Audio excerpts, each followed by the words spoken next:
كاينين طرقان في المغرب الناس كيدوزوا منهم في النهار عادي، ولكن في الليل كل شيء كيتبدل.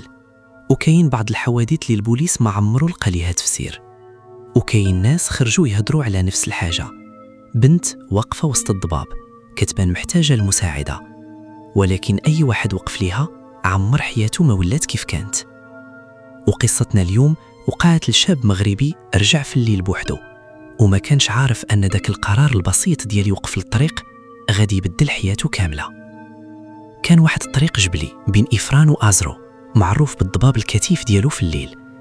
الناس ديال المنطقة كانوا ديما كيقولوا إلا تعطلات في الطريق بعد نص الليل ما توقفش لأي واحد.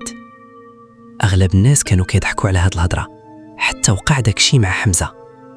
حمزة كان شاب خدام في التصوير ورجع متأخر من واحد العرس قرية بعيدة. الساعة كانت قريبة للجوج ديال الليل والطريق خاوي بالكامل، غير الشجر والبرد والضباب. فجأة شاف بنت واقفة حد الطريق لابسة جاكيطة حمراء وشعرها مغطي وجهها، كانت كتبان بردانة وكتشاور ليه يوقف. حمزة تردد شوية، ولكن قلبه ما قاوعوش يخليها بوحدها. وقف وقال لها لا باس، فين غدا بهذا الوقت؟ البنت جاوبت بصوت خافت غير وصليني للمنعرج الجاي. ركبات موراه في الطوموبيل، ومن ذاك اللحظة الجو تبدل كامل. الراديو بدا كيقطع بوحده، والزجاج تشد فيه الضباب من الداخل، والبرد ولا قاسح بشكل غريب.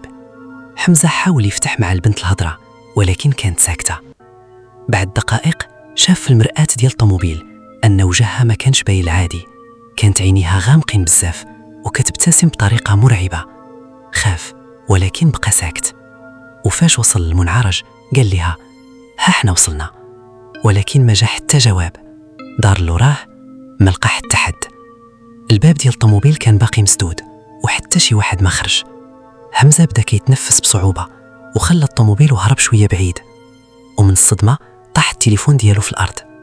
فاش رجع ياخدو لقى فوق الكرسي اللوراني واحد الصورة قديمة، صورة ديال نفس البنت، وتحتها مكتوب توفيت سنة 1998 في حادثة سير قرب نفس المنعرج.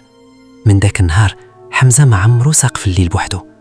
والغريب أن بزاف ديال السائقين في ذاك الطريق كيقولوا باللي كيشوفوا نفس البنت بنفس الجاكيطة الحمراء كتطلب التوصيلة، ولكن حتى واحد ما عرف شكون هي ولا شنو باغا بالضبط.